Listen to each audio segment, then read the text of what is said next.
I'm out here having a look at another EV. Guess which one before I get there? So let's just go over here and have a quick look. Now it's this one. It is not a Toyota BZ4X or BZ4X if you're in America. Yeah, I keep taking the piss out of those cars. This is the Subaru Solterra, or if you're in New Zealand, Subaru. So I met this guy in by a charger, would you believe, and I asked him if I could do a little video, and he really kindly agreed, so thank you very much. He obviously doesn't want to appear in the video.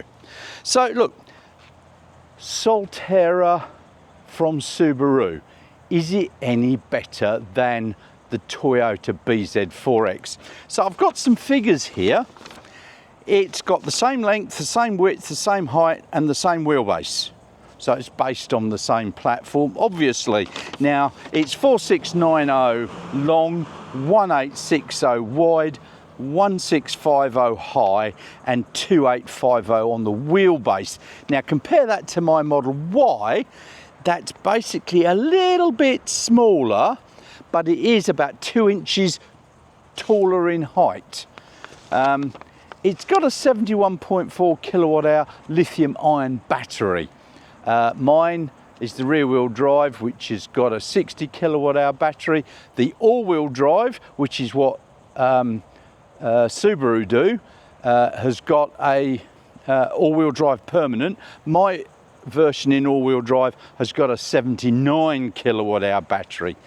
Now they all charge at 11 kilowatts on AC if you can get a 3-phase one. These Toyota and Subaru charge at 150 kilowatts top. Mine will do 170 and the all-wheel drive will do 250 kilowatts, so it's a little bit slower there. Boot literage is rated at 421 on the Toyota and 410 for the all-wheel drive, because it comes in rear-wheel drive or front-wheel drive, I'm not sure, and the all-wheel drive. This two models all-wheel drive only, so it's got the same boot, 410 litres, whereas it's about twice as much in the Model Y, and when I put the seats down it's supposedly over 2,000 litres. Gross weight, it's about the same. This is slightly heavier than my Model Y, but not by much. What else have I got here?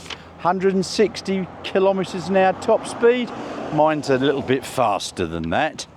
I've got the acceleration figures down here. For the Toyota it's 7.5 and 6.9 seconds 0 to 100.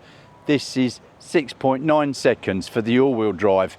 That's what mine will do with one motor.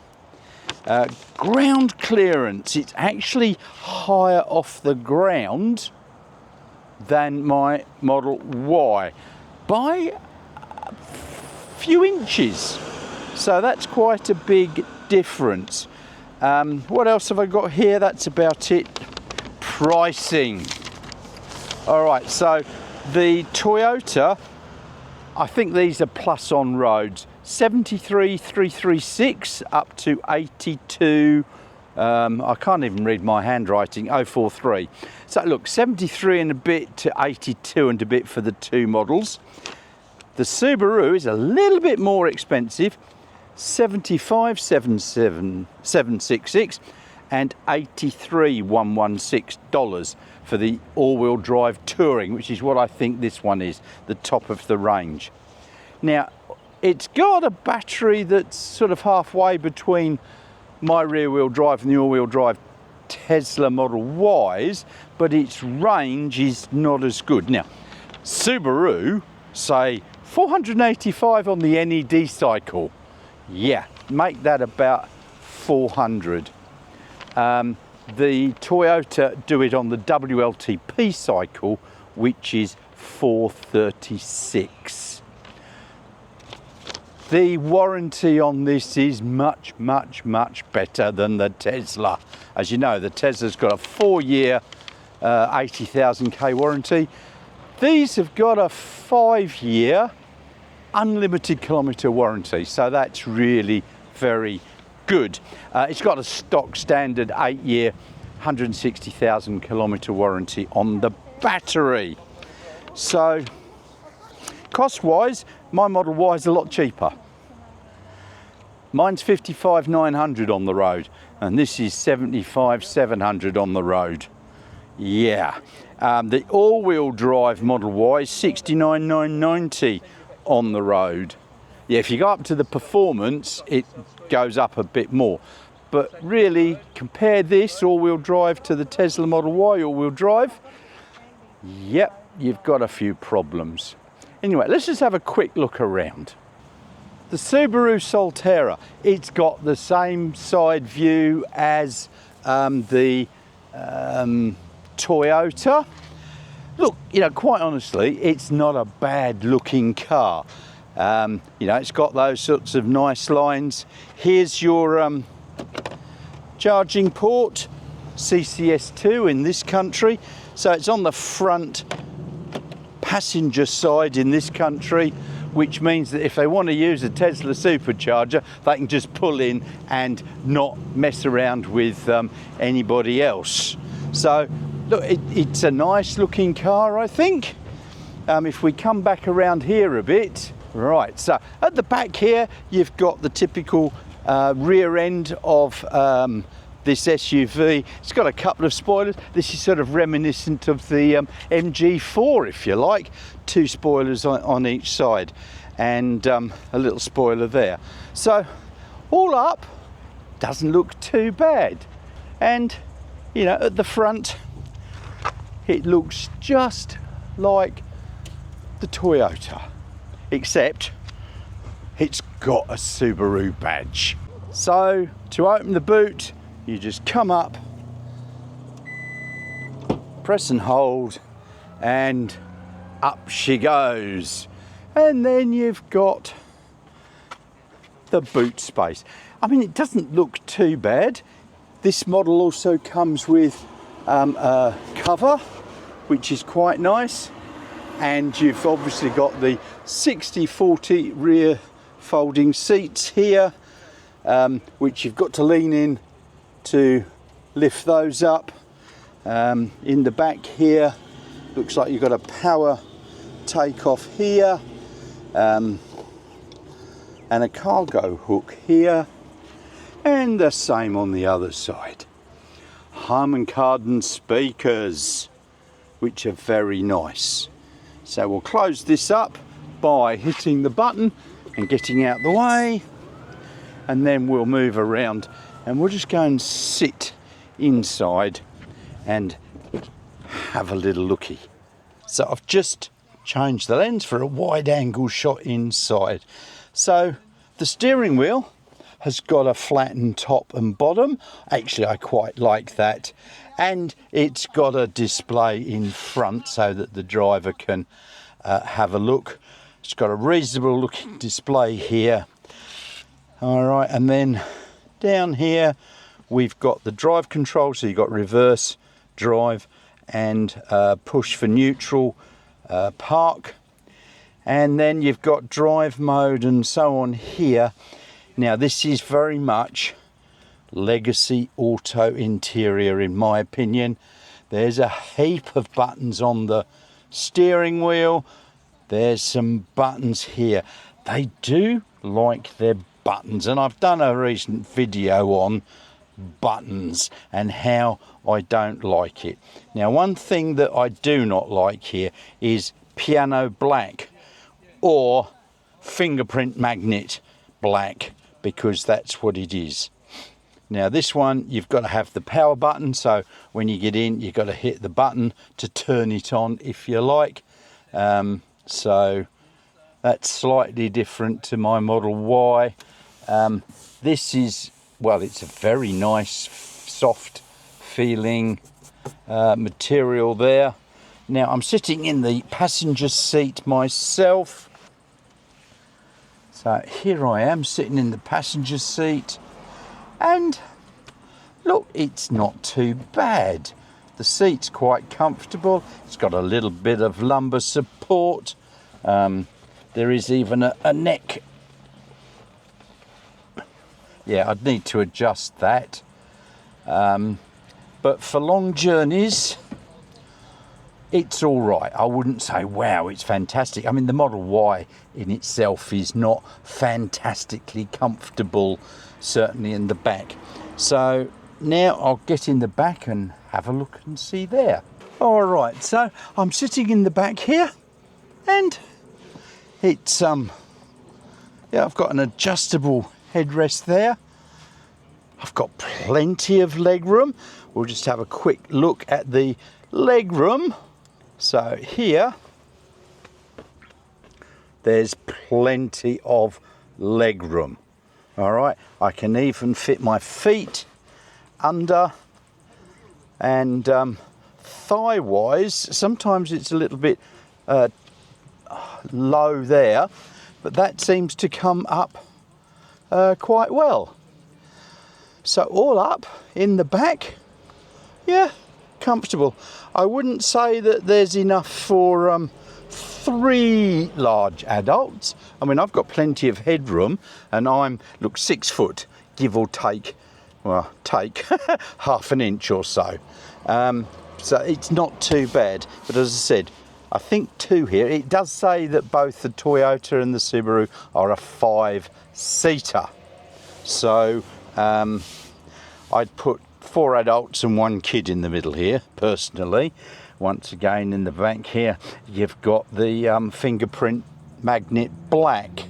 Oh well, I do know some cars are now ditching that, which is about time. Yeah, I'm in the driver's seat now, and this one's obviously got the electrically adjustable seats and so on. There is the steering wheel, which has been squared off top and bottom. And I've got this roughly in the driving position for me. There we go. And I've still got a little bit of headroom. And this is obviously a sunroof covered there. So, yeah, look. It's not too bad. As I said, it's got that Legacy Auto feel. That's just one of the quirks, I think, of coming from, guess what? A Legacy automaker. So we'll just get out. I think it's got a small frunk, so we'll have a look at that. And underneath this piano black stuff, there is a tunnel under here for storage. So under the bonnet, there is no fruit or frunk. There's a manual release lever under the steering wheel, and you lift it up manually and use a strap there to store it. So one thing that sort of detracts from it, if you're a Frunk user. Well, after that look around and sit inside, the owner of the vehicle, and thank you very much to him, I really appreciate it, allowed me to take it for a test drive. So I sat my wife in the back seat, and I got in the driver's seat, and I said, "Is the camera recording?" She goes, "Yes." I said, "The red light's on." She goes, "Yes." So off we drove, and I was chattering away, and the camera switched off. So I said, "Turn it back on." "Right, press the record button. Is it recording?" "Yes, dear." And it wasn't. I have got no footage of the drive. Oh well, if you want a job done, do it yourself. So let me just give you a quick rundown of what I thought of the drive. Surprisingly, it wasn't bad. Now, it's not got the sort of get up and go that your standard electric vehicle has got, because it's 0 to 106.9 seconds, about the same as the Model Y, although it felt a bit more sluggish than that. Steering wheel and position and driving wasn't too bad. It was a lot softer on the bumps, and I did take it over a few sort of road bumps and so on. And it was a lot softer than the Model Y. But it's still a Toyota BZ4X in a Subaru badge. Yeah, look, those people that have got it, they love it. I spoke to this guy and he absolutely loves it. And good luck to him. And thank you very much once again for letting me drive it. Is it for me? Nah, not really. I'm against the piano black. I'm against all the buttons. It feels more smaller. Now it is a little bit, but only a little bit. But it does feel smaller, and that's because it's got all these other bits. I like the minimalistic view. That's me. You might be different. That's fine. You're entitled to what you think. But as I said, I don't think I'd buy one. But please let me know in the comments below what you think of this the Subaru or the Toyota equivalent. Basically, they're the same. Subaru put their fingers on a few little things.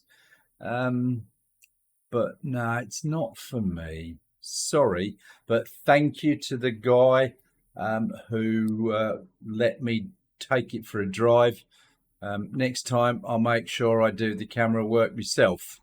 I'll stick it on the roof or a window or something rather than trust someone to do it. Oh, well, these things happen. So thank you very much. As I said, let me know in the comments below what you think of this car. And while you're down there, there's that like and subscribe button. Thank you very much. Please click on them. I notice a lot of people who are watching are not subscribed. So if you're subscribed, then it would boost my channel. Thank you. It really does help. And also, while you're down there in the comment section, there's a link to my Ko-fi page if you want to help me in other ways. Clicking like and subscribe, no financial investment for you. In Ko-fi, yes please. There's also my Tesla referral, which for the moment, I think probably till the end of December, you're going to get better terms.